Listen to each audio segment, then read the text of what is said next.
Hi, is there someone on the phone here? Someone on the conference call?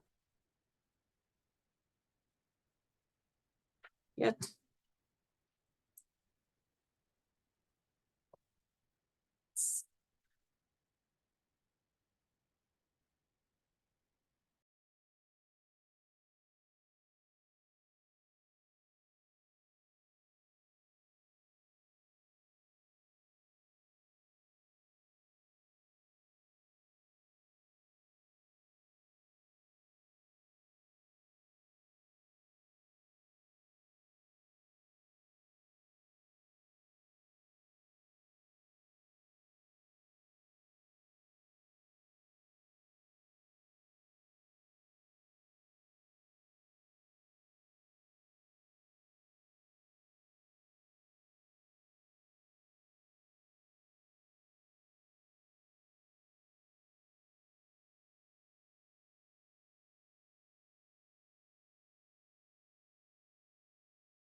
Hi, everyone.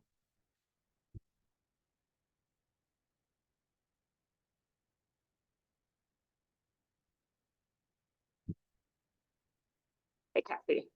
Hi. Thank you so much for picking up the slack when I just could not pull off arranging another meeting.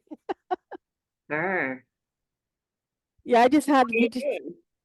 well, I have three training sessions for a new data entry system in 10 days on top of all my regular March work, and it just turned out to be too much.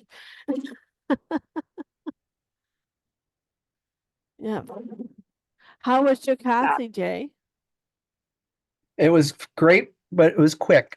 It went really well. And you're basically spending the first day getting acclimated, and before you know it, you're packing up to leave. But I thought it was great. And they're doing the second week with Jim Peruk looking at migration this week, so I hope everything's going well.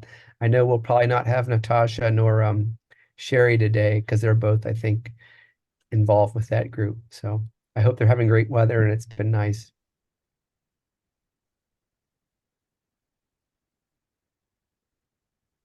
I guess since I should take notes at Good. least for this. And there's Griffin. So I was worried that he didn't get the Zoom invite. You got it, Griff? You're good? Yeah, I got it from Good. Mark. Um, Oh, Hello, everyone else on the call that I haven't met yet. My name is Griffin Archambault. I'm the research biologist under Nina Schock at the Adirondack Center for Loon Conservation. And I met Jay for the first time and spent that week at Jocassee with him a few weeks ago. So that was a blast. it was good. We need to get you all down there. I think I'll have to kidnap Erica, make a roundabout trip. We'll see. Yeah, you were Hopefully, the certainly bunch is still around. yeah, yeah. It's Well, that's why I was going to ask you, but I don't know since we're recording, but how are things there? Well, we still have to wait for the April 3rd deadline. So let's see. How many people have been on the call? I'll probably just repeat myself, but Northland Loon Watch is housed at Northland College, and Northland College on March 11th made the announcement that unless it raises $12 million by April 3rd, it's going to close its doors by the end of the fiscal year. And just some internal announcements make me think that possibly it might happen sooner, depending on what they raise. So I am sort of running on empty, trying to get things recorded and get ready for whatever happens. So how does that affect Sorry your to hear that, Erica. Yeah, I mean, how does it affect your structure, Eric? I mean, you're Sigurd Olson. Mhm. Well, there is talk of the Sigurd Olson Environmental Institute. So the Sigurd Olson Environmental Institute is a department of the college, and that's where Loon Watch is housed, is at that department. And there's talk of that becoming its own nonprofit. And then there are 4 different centers. There's a Indigenous center, we have a water quality center, food center. There's center is, but I should know. But there's also talk of making those centers, along with the Institute, its own nonprofit, or just the Institute its own nonprofit. I don't know. I've not been in any talks, if there have been, about what that will happen, what it'll look like, how long it will take. I do know that Loon Watch and the Timberwolf Alliance and the Institute have budgets that are restricted from the college, so that might help us to become that nonprofit. But again, I just don't know. I haven't been. All I've been told is that we might become a nonprofit in some way, shape, or form. So yeah, April 3rd. I'm really. It's really stressful. I wish we were there so that we could start taking action. But that's where we're at, and we'll have to see what happens. I'm hoping for the best, but really kind of prepared for the worst. Northland has sort of been in this limbo, I'd say, for decades, probably 30, 40 years. I know that Terry Dalton, who was the coordinator back in the early 90s, said, oh yeah, Northland has always said this, and don't worry about it. They've always managed to get through. So now we're at a point where they just can't anymore. I think it's just declining enrollment is a big thing. And a lot of small colleges and institutions just can't survive that, especially if they're not endowed. And so that's where we're at, unfortunately. Yeah. We have that problem with one of ours too, in Paul Smith College in the Adirondacks. It's very Yeah. frustrating. Yeah. It's very sad. I'm on a committee and I can do it. I can say it because there's closed doors, but we've been told that we have to cut roughly 18 to 22 faculty and 18 to 22 staff by next year. And so I have to be on that committee to respond. And the emails been sent, so people know who are here and who won't be here. But as a faculty on this council, I have to be part of this response to the president. And so nothing's final with respect to faculty, at least. But Yeah. now I have to have these fora where we have to listen to everybody and see what programs to keep and what not to. So it's been very stressful. So if I'm not on top of it today, it's just because I just got out of one of those meetings, to be honest with you. It hasn't been Sorry. good. I also need to say we're in the middle of a really bad winter storm. So if I cut out, it's because we've lost power. So hopefully that doesn't happen either. But yeah, I'm sorry you're dealing with that, Jay. And yeah, it's difficult. That was us about 10 years ago.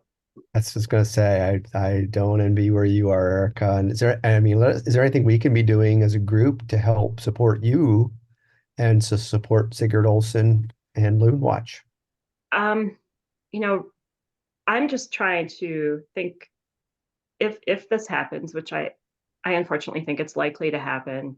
I want to take care of the volunteers as much as possible, and taking care of the volunteers is taking care of the program. And so I really need to find some place to house all the physical stuff, like these monitoring forms that go back decades and decades. Yeah.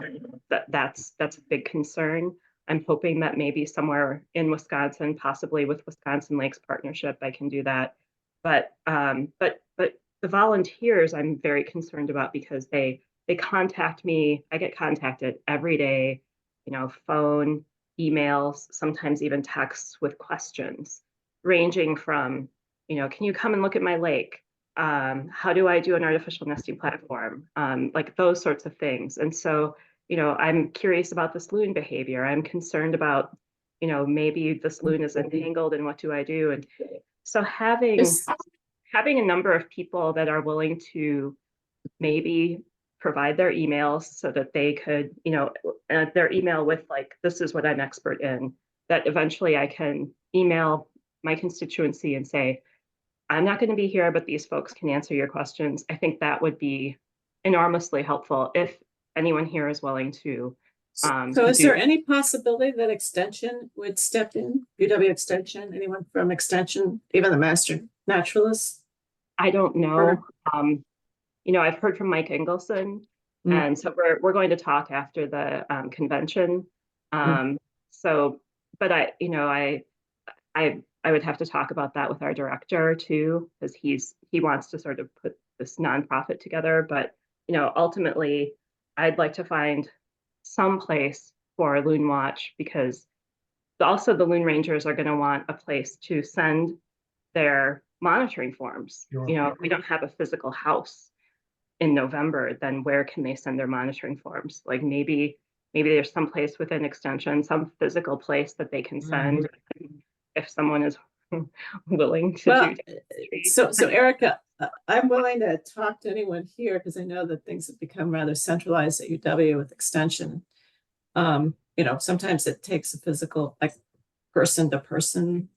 Yeah, And if you can't get down here for some reason, I can help in that regard. Please let me know, because Journey North might follow suit soon. Yeah. Oh, no. Yeah. sorry. So anyway, I Do you think we're all think that- kind of grappling with lots of different things. Yeah. So Do Okay. you think they'll let you keep your email or forward it on so that somebody, they email you, they can at least know something, who to contact? Some sort of auto response? Oh, for me? Hmm. I'm hoping that can be the case. All those details have not been fleshed out at all. We're just trying to find out if we'll have enough money to continue. So that'll be April 3rd, and then after that, I have a list mile long of questions that Alan probably won't be able to answer, but I'm going to do the best I can to keep the program running in some way, shape, or form, and then communicate with Alan. This is where all these things are, and these are the people who are willing to answer questions or whatnot, and then whatever happens, Yeah. the chips will fall. Yeah. Erica, I've got a question. This may be sort of far out. Do you have any functional links with the Crane Foundation? No. The reason I ask, they're doing pretty well. George Archibald is an old and dear friend of mine. And wouldn't hurt to chat with him. At the very least, he might have some ideas. That is a great, thank you, Mark. I'm writing down all these suggestions that people have too. So I didn't Yeah. even think about. Not to make light of it, but you can always play Mega Millions. Is it pretty high now? Yeah, I won't admit to it, but I did buy one. I think it's And 1.2 billion. Well, I was thinking of all the Loon groups that, I've already promised some to Harry and some to, Tracy and things like that. But yeah, no, I mean, Erica, it's at $1 billion. Wow. Yeah. Okay. And I didn't get one number. So anyway, it's just what happens when I buy a lottery ticket. Yeah. Maybe Well, I'll tell me just what numbers, encourage Mark. my sorry? volunteers to all buy tickets. I was going to tell me what numbers, and I won't play yours. There you go. No, I mean, whatever you need from me, Erica. I mean, Yeah. shoot me an email in terms of anything, even just a brainstorm or event. I think that's the other thing about this group is that I think if we do get to that point, putting our heads together and thinking about, an action plan might be really Yeah. helpful. If anything, emotionally, and hopefully something more tangible too. Yeah. Yeah. Emotionally, I would say campus is in like all the different 5 stages of grief. Oh my You can find gosh. them all on campus. They're all there, and they're all on emails too. I'm just like, well, okay. So, yeah, just getting through it. But it's very helpful to be able to talk with you guys about practical steps that we might be able to take, or even just like visioning. So I appreciate your input. And then, yeah, if any of you would be willing to share your emails with Yeah, my 500 Loon absolutely. readers, Yeah. that would be great. Don't hesitate to put me on your email list, but I don't know if I'm as helpful as somebody who's in Minnesota or a nearby state, but I'm certainly am happy to talk to people. Like, what's another volunteer on my list, really? I'm happy to talk to them, but they probably, if you can get a connection better closer to home, I can see where that'd be structurally more useful. Yeah. Yeah. Well, Kathy, you bring up an interesting idea when you mention Minnesota, and I don't know to what extent we're talking cross-state stuff. Is there any link here with the new National Loon Center in Minnesota? I have not contacted them. I mean, obviously, I know Natasha Yeah. and have met with those folks once before, but possibly. But I think they're really just trying to fundraise just to get that I think they are building yeah. built. So I don't know if taking on this program would be something we'd want to I do. agree. I'm just thinking out loud. Yeah. Yeah. I've thought that too. And Mhm. if they were more established, I think maybe that would be a possibility.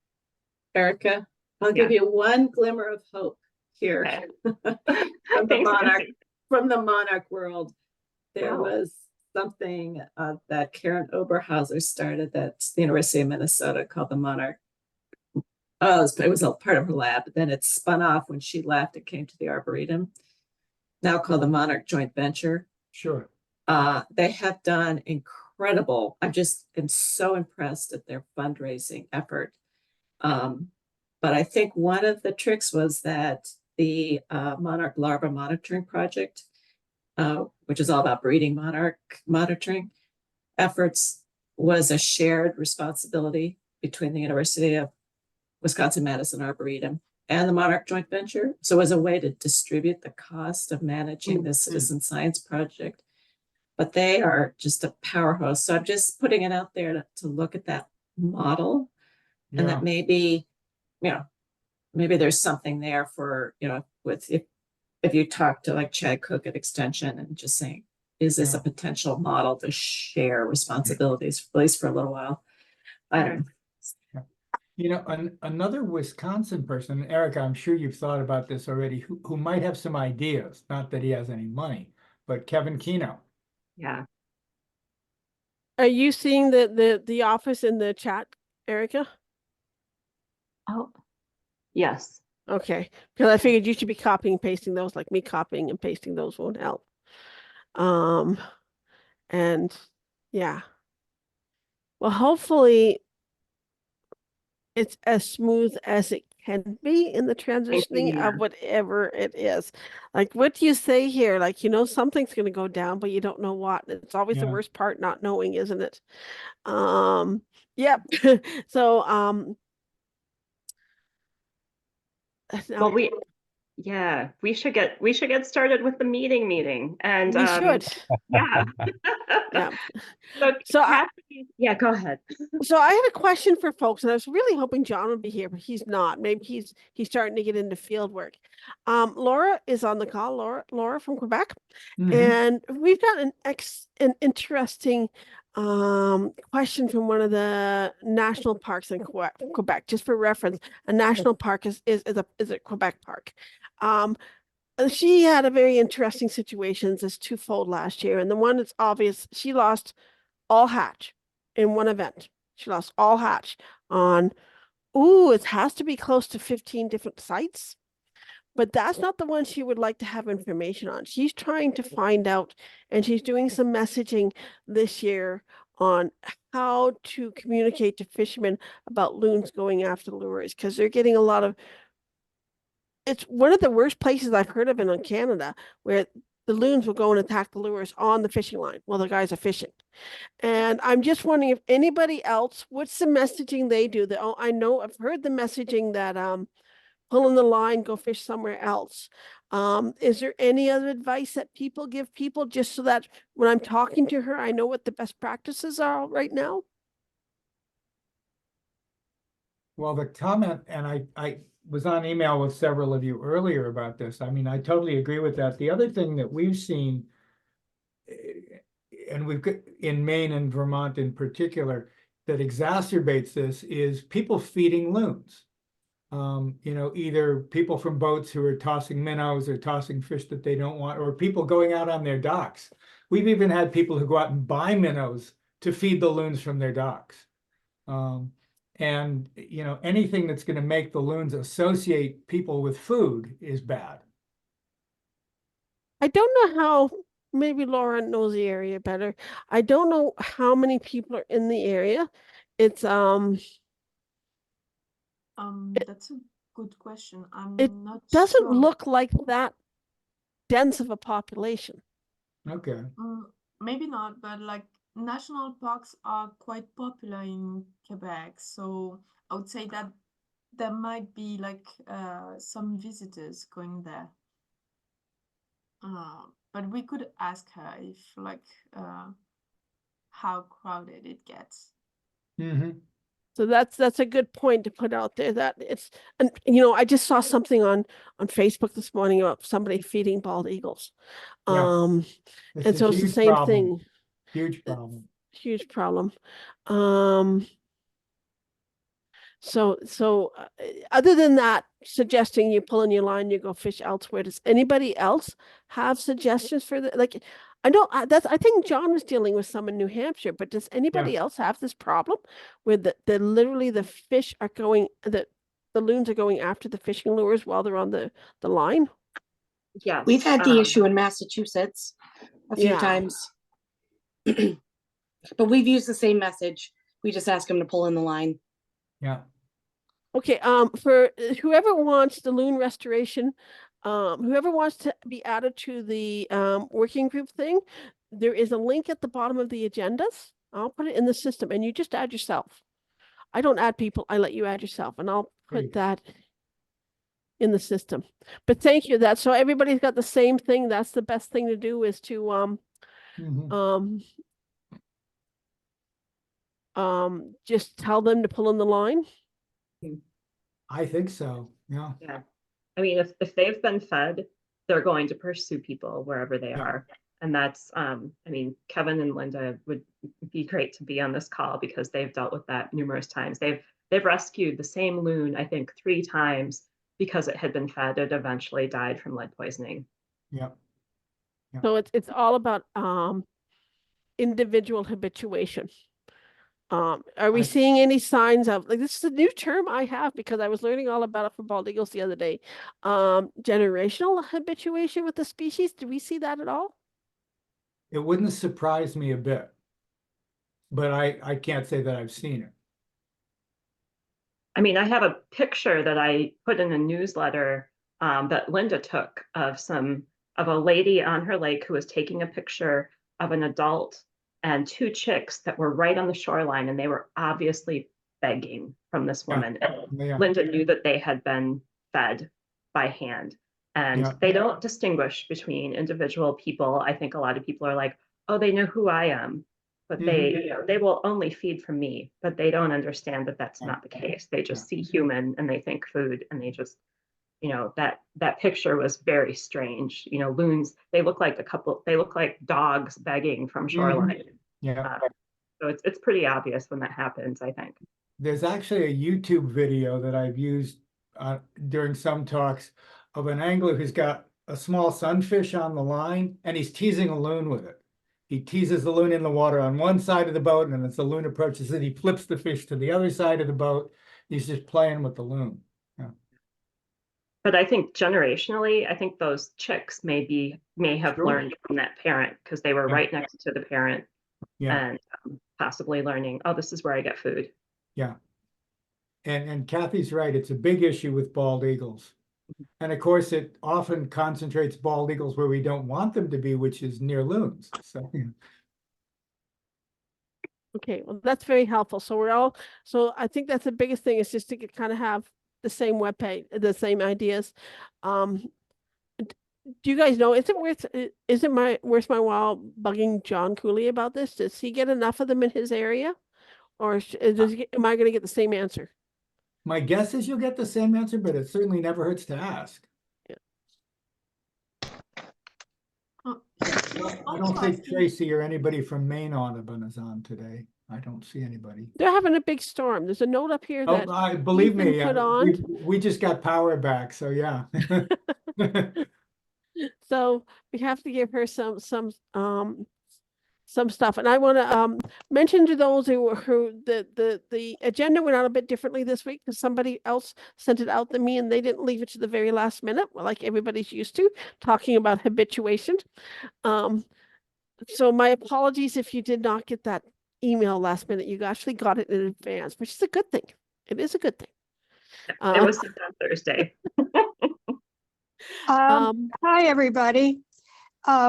This is Arlene from Michigan, Loon Preservation Association. We had some signs printed up that involved several problems with loons. I can send a picture of that to somebody that would like it if you put your email in the chat. You sent it to me, Arlene. I will add it to the resources folder. Okay. Is your email in the chat or? Well, I'm not that quick of a typer. Apparently I'm making mistakes here. Mark says as well. Okay, my email is now in the chat. Oh, okay, thank you. Yeah. Okay, well, that's all I had on that topic. Thank you.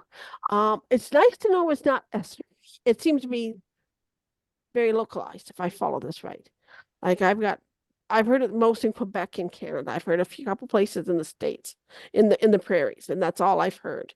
So it's nice to know that. But perhaps we can move forward since we don't have a huge thing for this week though, and talk about Northeast Loon Study Working Group. I'm not sure who's speaking to this. Well, what I posted on the agenda was that I would read my notes, and then the folks who attended would chime in with what they remember. So the Northeast Loon Working Group, Northeast Loon Study Working Group meeting meets yearly, and in the agenda that I sent, there's a link to the recorded sessions, and so I'd recommend that you get to that agenda, which was sent out on Thursday, and get the links to the recorded sessions. And if someone can get back to that and put those on the chat, that would be great. And then you'll have the links to those recorded sessions. But that's basically, I want to summarize that with the idea that, or with the focus of focusing it toward, stewardship folks, toward volunteers and people who are leading volunteer groups, and what is probably going to be the most important for your group to learn from that convention. So I'd like to start out with what I think are the most important pieces, and then I'll go on kind of in chronological order. But I'm starting out with kind of the end of the day, and with Mark's talk on necropsy practices for the future. I thought it was a wonderful talk, but it had some really important pointers for what is happening with loons right now. But I'd like to start out with his quote: "The point of learning about dead loons is to keep more loons alive, and then the dead teach the living," which is, I was touched by that, Mark. I thought that was really, really neat. Mark has not my words. I stole them from a famous pathologist. So yeah. And then Mark has necropsied over 4,000 loons. I'm just, that's a number that's just sort of blowing my mind right now. Sorry. But what he was talking about, and maybe Mark, you'd just like to dig in too after I say something, but I think that the big takeaway that I got from this was the highly pathogenic avian influenza, which is HPAI for short.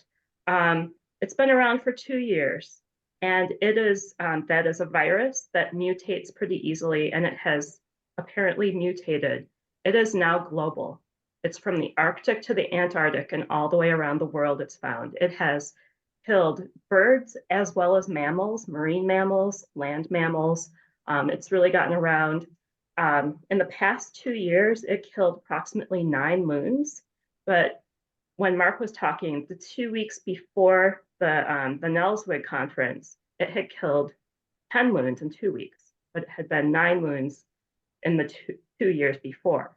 So it has mutated to the point where there's more concern. And Mark, I'd like you to just maybe take it away from there. Yeah, I mean, we're going to talk more about this in the next meeting, the rescue rehab meeting, but I think it's pretty clear, and this is Wendy Puryear's work, that in the last couple of months, maybe month, the virus has changed.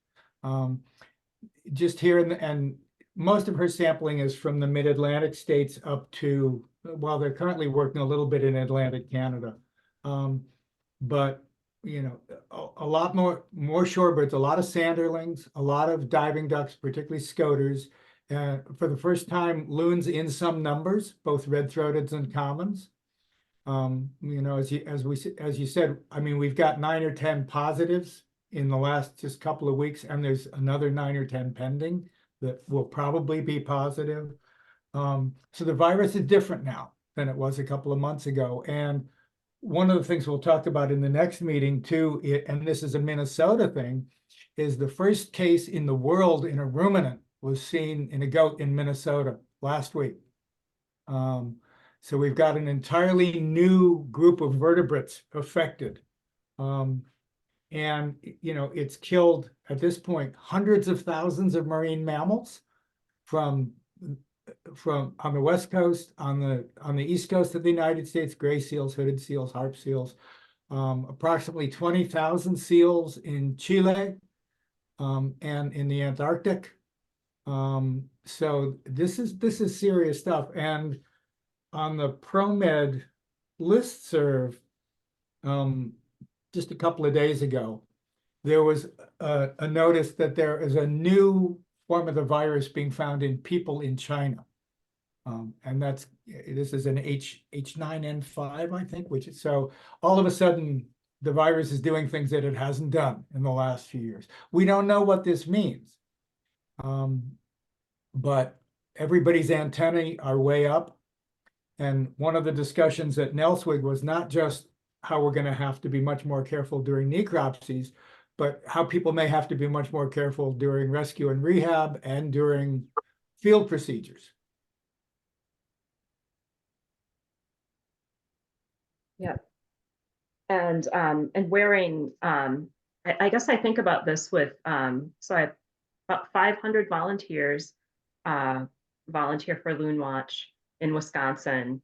And there are some of them that will take action when they find a dead loon. And so I think, you know, letting our volunteers know, you know, this is potentially dangerous, and to wear PPE and how to wear PPE. And Mark, you mentioned the Fish and Wildlife Service has a PPE website, which I found and I put at the top of the chat. So, you know, use that as a way to communicate, you know, these are best practices to keep you safe, other birds and animals safe as well. Yeah.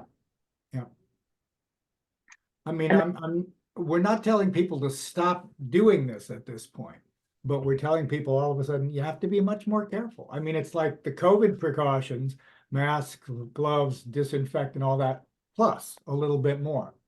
You know, I would not touch a cadaver on, you know, if I found a dead loon on the beach. As I often tell people now, it's like picking up dog poop. You know, if you go out and walk your dog, get a big, plastic bag, invert it, pick up the loon through the plastic bag, and then put it in a second plastic bag.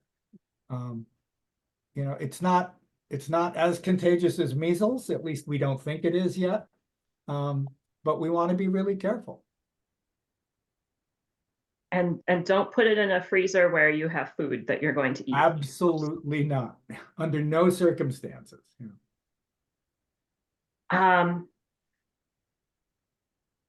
Do you know if anyone in China has gotten sick from this? I'm just sort of curious what you've heard about that. Well, the cases in China, and I don't claim expertise here, I'd have to go back and look. These are mostly people who are working with poultry. ducks, chickens, things of that nature. There have been at least 2 confirmed cases now where it's been transmitted between people.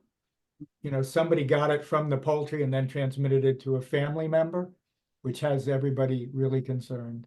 But the numbers are small. I'm even in China right now, I think we're talking about 8 or 9 people, so it's not huge, but everybody is very concerned about this.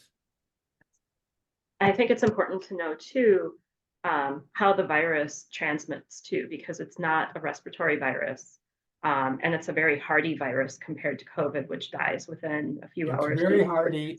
It's very hardy. It's and it can live in the water. You know, we were talking about this relative to some of the seals and seabird sorts of things. If you have a contaminated, pond or something like that, it can conceivably, depending on pH and temperature and those things, live in the water for days to weeks. So yeah. Okay. Does anyone have questions about that or any other concerns that they'd like to share?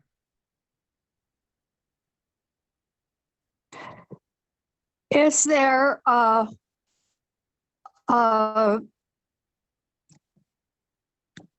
procedure worksheet that we can include in our instructions for loon rangers? This is Arlene from Michigan. Yeah.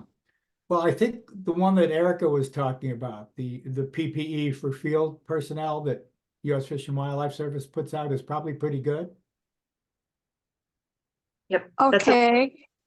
At the very top of the chat, Arlene, it says FWS PPE, and then it has the website link. Okay. You see it? All right. The top of the chat. I'm looking for that. Okay. I'll put it in again. Yeah, it'd be good to have it in again. The first thing I see in the chat is Arlene's at 412 about how we handle loon problems in Michigan. Was there anything? Oh, but I got on the meeting a little late. Yeah, if you Maybe got, I'm missing a little. I've also added Well- it to the notes. Thank you, Kath. Personal protective equipment. Yep.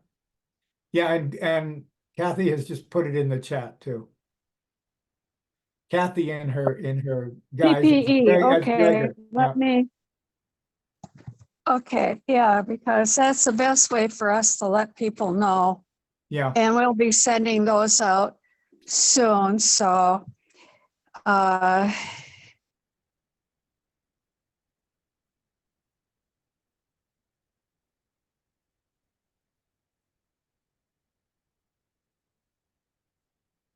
Okay. Any other questions or concerns about this topic? And I think, Mark, would you be willing to field questions after the meeting, just in case someone has a question? Yeah, I mean, I wish I had more answers. I would say that this is something where most of the federal agencies have a lot on their websites at the moment. Fish and Wildlife Service does, USDA does. For any of you, I know some of you are involved in the AMBC, the Atlantic Marine Bird Collaborative, and they've got a whole Google folder on there. Environment Canada is part of the AMBC group, and they've put a lot of the Environment Canada resources into the AMBC Google folder. That's Stephanie Avery Gom in New Brunswick, I think, is the one who did that. So yeah, we want to make sure everybody's using the same information.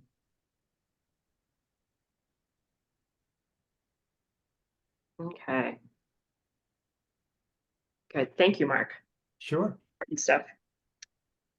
The next one that I felt was really pertinent to folks who are doing volunteering and working around loons is the Maine wake boat. They've been doing a lot of research about what's happening with wake boat laws and legislation in different states. And so I just put that up there again. So there's the Maine wake boat fact sheet. And I don't think I have many notes, but I think we did talk about this in another meeting, but just sort of a sum up, wake boats, they move pretty slow, but they create these gigantic wakes because they use ballast to move the bow of their boat up to create these huge wakes that are much larger than a normal wake is produced. And so it takes a lot longer for that wake to dissipate to get to shore. And in some of the research that's been done, they're recommending anywhere from 400 to 600 feet that boats operate. They also scour the bottom. So they have this wash that instead of goes out like a normal boat does, it goes almost straight down. And so it takes anywhere from 20 to 25 feet for that scouring, that wash to sort of dissipate. And if it's in depths that are shallower than that, it scours the bottom. And so it creates a lot of turbidity, which for loons is really bad because that's not as clear water.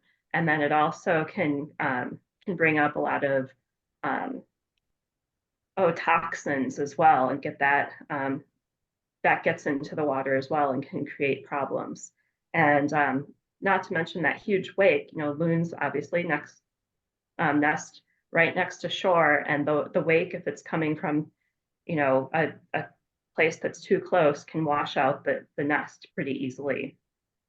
And loons will only re-nest about 50% of the time. So that's really important that we know more about wake boats. And then we are, trying to up some presenters for the group too, to learn, for them to give us information about wake boats so that we can eventually create a fact sheet by this group for distribution continent-wide. And so that's our goal. But I think that Maine did a really good job at summing up what's happening legislatively, and that's going to be an important way for us to maybe have some impact as well.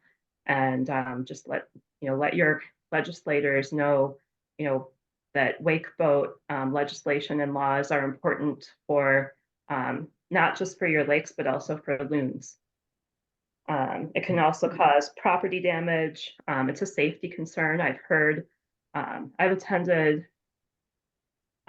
sessions about wake boats and having descriptions of people being washed off of piers and docks, children being washed off of piers and docks, because that wake boat is so close, and the wave just takes people off of their feet. It's so powerful.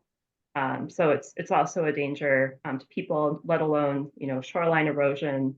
So eliminating habitat, as well as damaging piers and docks and things like that. But good fact sheet that Maine Audubon developed. So I'd encourage you to look at that. Does anyone have anything to add about the wake boats? Yeah, Mark. I'm just looking at my notes from Nelswig too, and as Susan Gallo was finishing up her talk, she always brings up action items. What does she need, or what can people do? And she mentioned two things.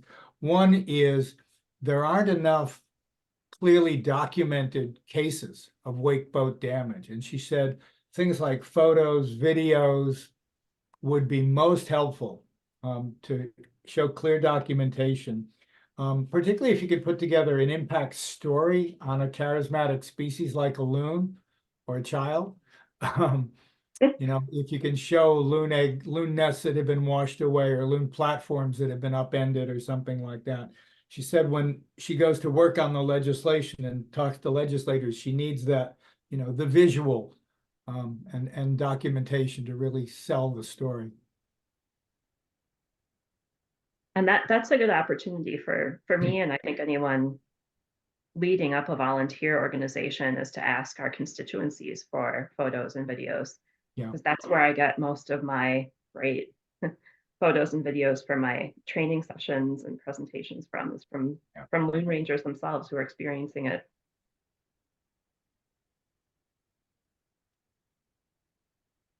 Anyone else? Questions or concerns? Okay. Well, I'm going to move to the start of the meeting. There are just a lot of fascinating topics that were discussed. So this is day one. I don't think we're going to get into day two. But there's they just did sort of a brief summation of loon monitoring and management in the Northeast. And Eric Hansen mentioned he is sort of, I would say he's our artificial nesting platform guru.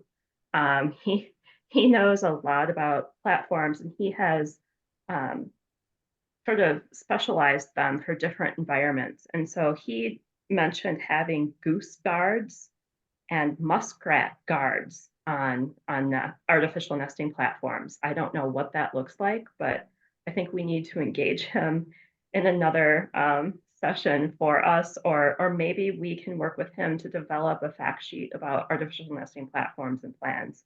I know Maine Audubon also has a really good artificial nesting platform PDF. It's pretty extensive, and it also has plans, but I was curious about has anyone put up a goose guard or a muskrat guard on their artificial nesting platform and would like to talk about it? I see some no's. So we need Eric. Okay. The other takeaway that I got from that session was that chicks are down across the board in the Northeast. They think mainly due to water turbidity. And when I think about that, it makes a lot of sense, especially over the pandemic. We've seen more people flocked to northern areas of the country, and they've discovered us, and they love it. And I think that we're seeing probably more recreational activities. So Erica, yeah, that was Walter sees that in the Midwest, but we're seeing chicks down due to predation and nest flooding yeah. And then in the New York. Lee thinks that there's loons and eagles causing chick loss in Maine as well.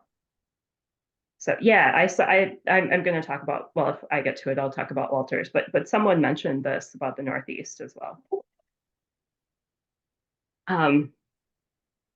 Does anyone else have anything to add about that particular session? Mark probably took much better notes than I did.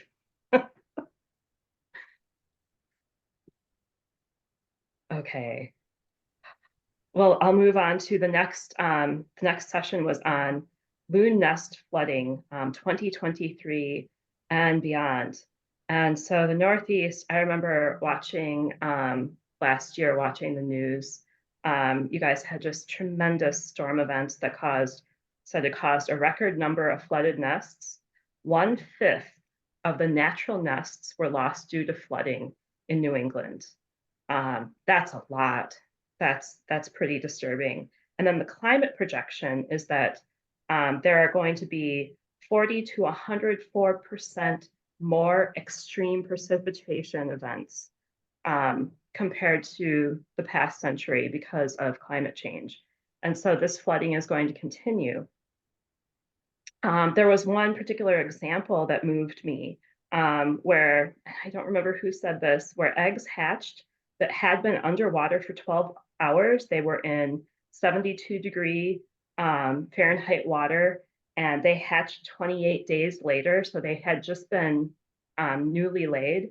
That was surprising to me to hear that they had been underwater for that long, and yet they were still viable. I don't know if someone took them out of the water and placed them in a different location, if the water receded. I don't remember what they said, but that was pretty extraordinary. Mark, you're muted. Well, as Jay, I was just going to say, yeah, I think that's Billy Halpern in Maine, and I think he did move the eggs to a different nest, and they hatched. He basically built up a new nest, further upland a little bit, and got the birds to come back to the nest nearby and incubate the eggs. But I think the secret there was how early in incubation those eggs were. That's right. Yep. Not much development had taken place there. The oxygen requirements were low. So yeah. And this just really made me think of, what's happening everywhere, but in the Midwest, we've had these drought events, and it just changes the lake if it goes on for a number of years. So, water will recede. Sometimes the shoreline will be very steep. and loons can't nest where they used to, or an island will become an isthmus. And then you get these extreme rain events where nests are washed out or underwater for a long period of time. And then it's going to depend on what time of the season, is it early, is it late, if the loons are going to survive or not. So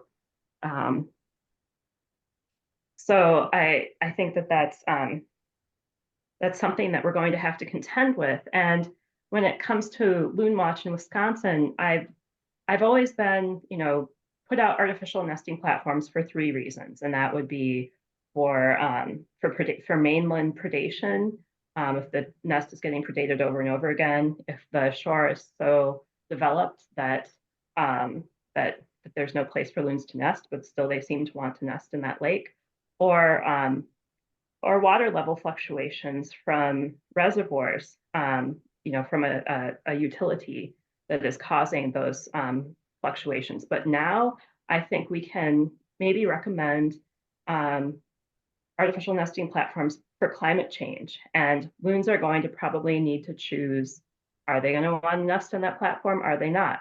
If habitat is back because the flooding is down or because the lake is back up after drought, do we put the platform out or not? I think those are questions that we're going to need to contend with now and in the future. But I think climate change ANPs are here, and I'm going to encourage volunteers who are on lakes, especially seepage lakes, that probably an ANP may be the answer to keeping loons nesting on their lake. But that's just personally. Does anyone else have any other thoughts to share about that? This is what happens when I attend these conferences. I'm like, oh yeah, I think of all these examples from my group personally, but I think across the continent. Yeah, I mean, Eric, I guess the one thing I'd add, this is Jay, is that it sort of connects to our discussions about loon platforms, and perhaps I know there was some discussion also kind of connected with it about people reporting that making the decisions about when to put a platform out. Are they restricted in any way? I know the people in the Adirondacks are somewhat restricted as to where and how they can use platforms. It also gets into questions about, can you have too many platforms? Some people were saying, I forget the quote, but it was chaos that was created by perhaps having too many platforms. And so all those kinds of questions, I think, are things that maybe we need to be doing with respect to this fact sheet that we're thinking about creating and organizing some of these important sorts of questions that we want to address.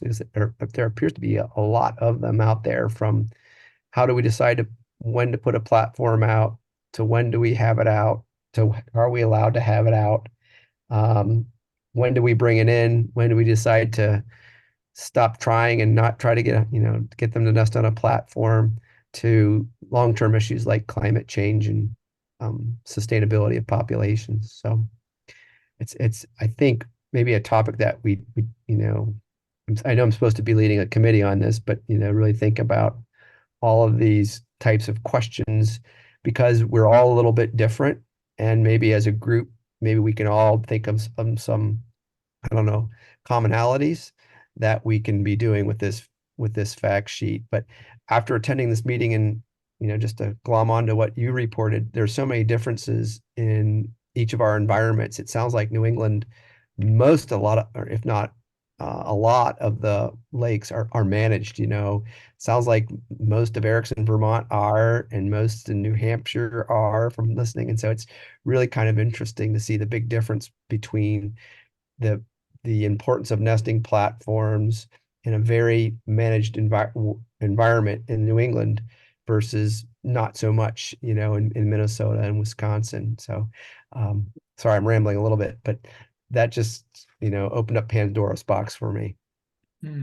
Yeah. And I think in the early 90s, Pandora's box was opened in Wisconsin, and Mike Meyer shared with me that he came across platforms in wilderness lakes that were submerged, and the loons were nesting on a submerged platform because they had been successful before.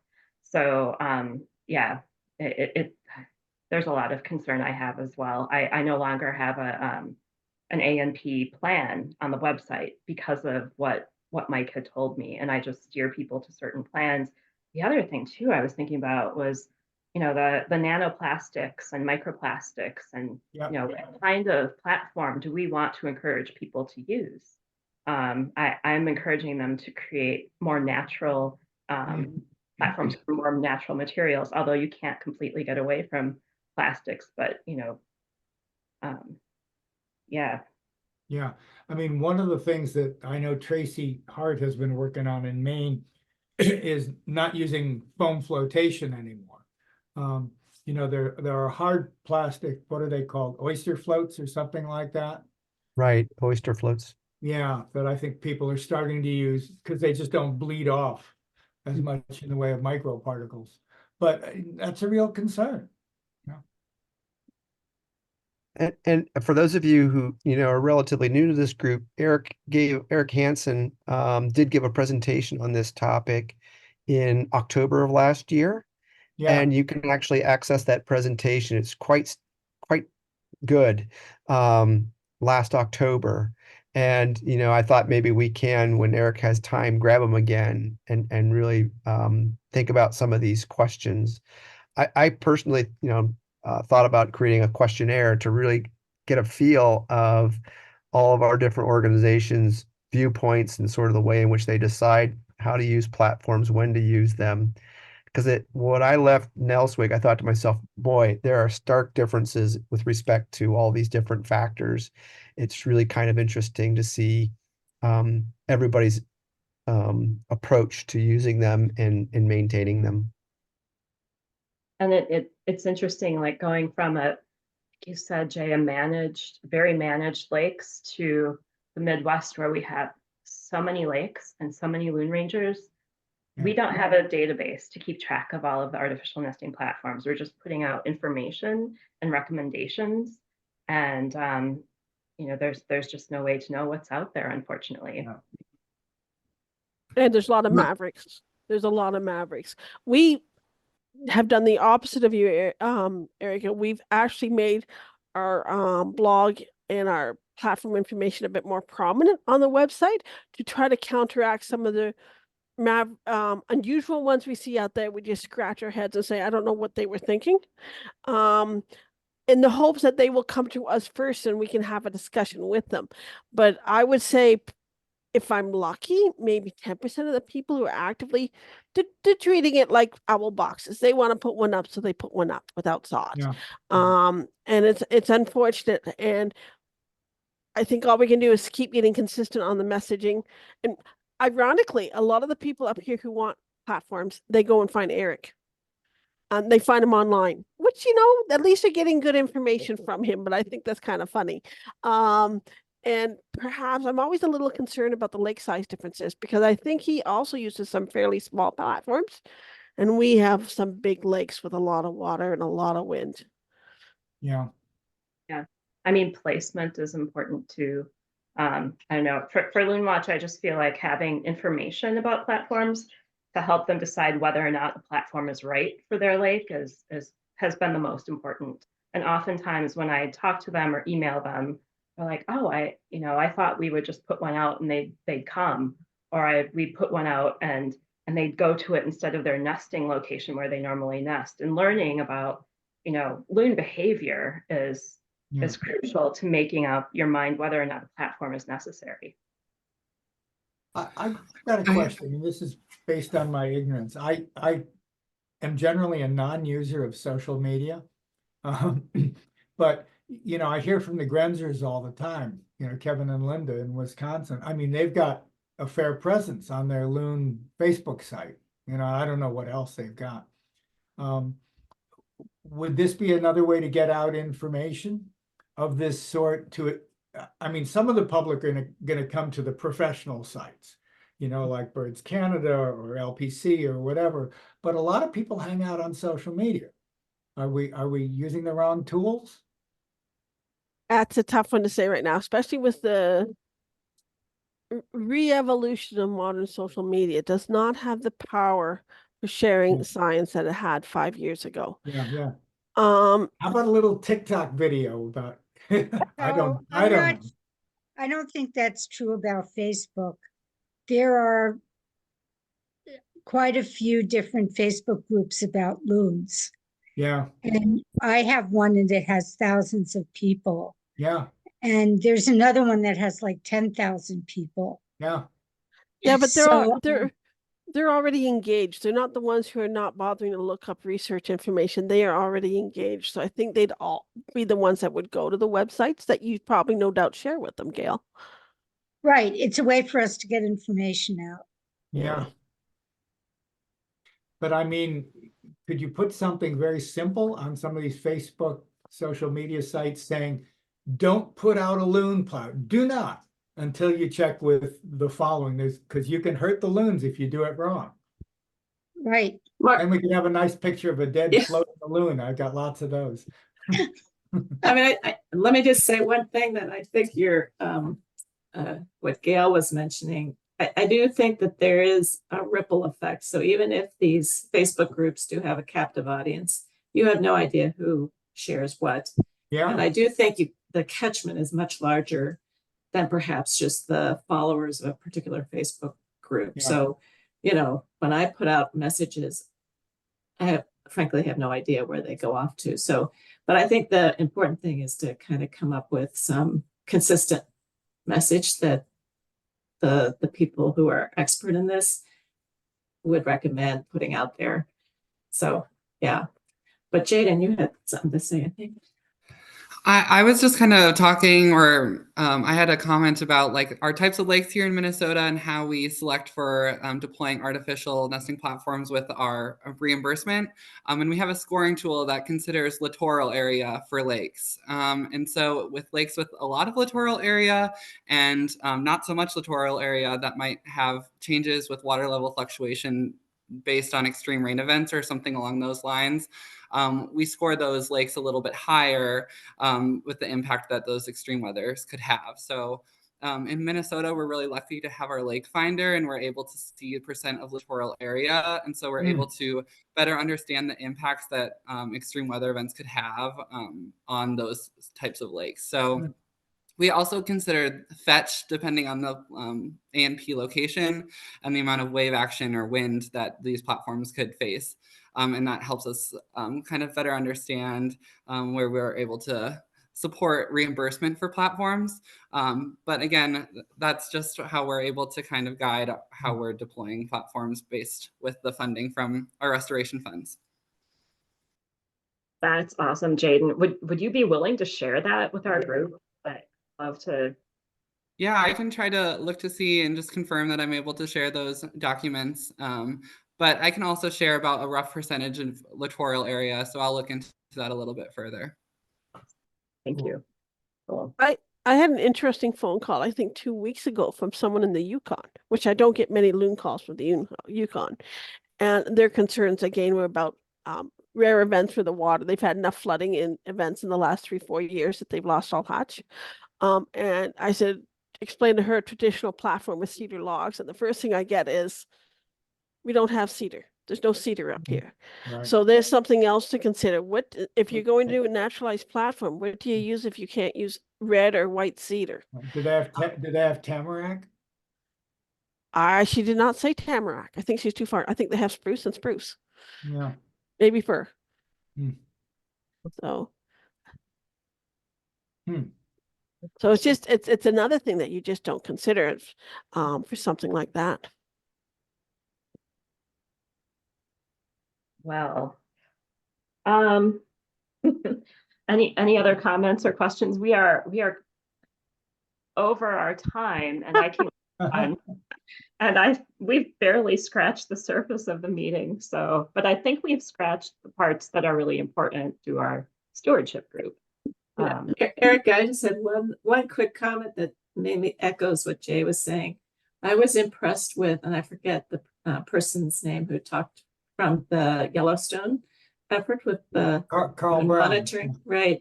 And how very we really have to be very cognizant of these different regions, and for them, I think it struck me that he mentioned that the loon population is very skittish to people, and so integrating for example, adventure science, community citizen science there may not be the right choice. And so they went this tech route. So I don't know. It was very interesting to have that broad range of perspectives. Yeah, I mean, I was thinking about that too. So that I'll just get into this just really briefly. So the Greater Yellowstone ecosystem, they're looking at site occupancy through acoustics and camera traps, mainly though through acoustics. And so they've purchased these. They are called, let me get to it, autonomous recording units. So they're getting acoustic recordings, and so it's kind of like the presence or absence of loons. And I'm guessing they can probably get numbers from that, but they can't get territorial pairs. But they were saying that because these lakes are so remote, I remember them talking about having to trek, 1 to 2 days just to get to these remote lakes. So they do aerial surveys, but they're just getting like a little piece of time when they do an aerial survey, obviously missing a lot. And then when they go to these wilderness lakes, because the loons there are not used to humans at all, the loons are usually gone before they even see them. They know that where the nest is, but they don't see the loons there. So these acoustic traps, which are pricey, they're about $750 a piece, seem to be the solution. But I was thinking about that too, and I think about like Minnesota and the Boundary Waters area where, those are remote areas, obviously a lot of people, but you might be able to get some data there. And Wisconsin, the Sylvania wilderness, like a lot of lakes in the national forest areas too. So, those are potential solutions for places where we just can't get people to on a regular basis. But yeah, it was fascinating. There's a strong contingent of Canadian scientists are moving into acoustic recording works, including doing random point samples and things like that for the exact same reason, is that they can't get into these places consistently. So the information is growing, and there's an organization, I don't even remember where, out of the prairies, that does a lot of this work. And it's quite interesting work. You can get units cheaper than what you just listed. They just don't hold as much data, because we have started with our and you could do this with the Boundary Waters as well. We have started sending atlasers out in Newfoundland and Northern Ontario that don't have the birding skills, and we send what they call a Zoom recorder with it, and they do a point count with the recorder, and then somebody at the office reads it later. So there's interesting mechanisms you can use to gather this information. But yeah, you're right. You could probably get that as breeding pair, which is good enough for an atlas, but you probably can't get whether it's on territory or not. I would think you probably maybe you'd have a territorial male because of the call. I don't know, but it's an interesting mechanism to get data in areas where we just do not have enough birders. Agreed.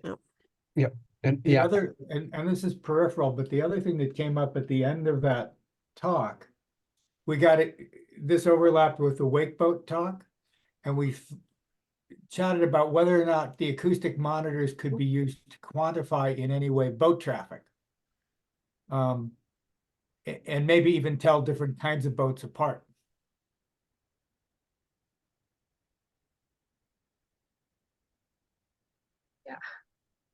yeah. I mean, I speak. I mean, I'm working with Carl a little bit out there. That there's a lot of benefits to those recorders in that you can record a lot of data for a long period of time, depending on how quickly or frequently you actually make recordings. So you can tell it when and how. One drawback is that you've got, hours upon hours upon hours of data there. And the way in which you can try to quickly assess those sound files and pull out loons is to sort of teach the sound file to find the loon call. So what you can do is say, hey, this is a loon call, this is a tremolo, this is a wail, it's a yodel, and have it try to pick those up in the sound file, which is pretty good for just determining, that there's a loon there, but it does make mistakes still. That is, the ability to train the recorder is still pretty difficult. I think Carl said maybe 50%, maybe a little bit more. he's getting accurately in terms of, not getting any misses that his a loon calls in the area he records it, but the software that was used to try to find it doesn't get it, or vice versa. The software says this is a loon call, but when you actually look at listen to a file, it's some other bird. So there's still a lot of training that has to go on there. But that's one of the things we're sort of getting at. And to the point of territorial pairs, I guess that's where I've kind of helped Carl, is that the yodel is a call that you can use to distinguish a territorial male, and you can identify it time after time after time, because there are little distinct signatures in every male's yodel. And so we can very roughly determine whether or not a territorial male is on a particular lake. But again, we're running into the same problems as to training the recorders to pick up a yodel, let alone a yodel from a specific male. So I don't know if we're there yet in terms of the technology, but it's definitely something that I think we need to keep in the future. And to your point, boat traffic and boat noise is great, but that also can filter, or Sure. I don't know what the right word is, noise out or bleed out a calling loon, depending on the sophistication of the recorder. So the recorders Kathy was talking about that are cheaper might not have the resolution to actually pull that out. Whereas the $800 jobbies usually can, they call it signal to noise ratio, but getting too technical here. But the point I'm trying to make is, I think they're on the pathway to doing that. It's not quite there yet, but I really think there is a utility for that, especially in areas like the boundary waters, and as Eric was mentioning, Sylvania, and areas where individuals just can't survey because it's too far or too difficult to get in.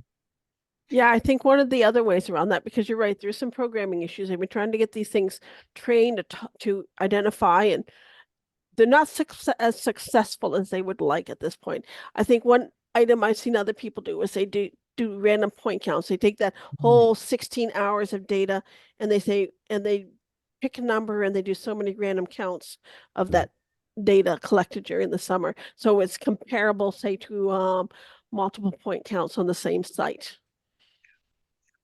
Yeah. But it involves people, sitting down and listening to it 1 Yeah. hour, whatever that point count is. I guess that's the one drawback to, technology's exploded, but our ability to interpret those data is a little lagging still. But it's a great tool. Well, there's a lot of birders that get bored in the winter. It also makes me think of that.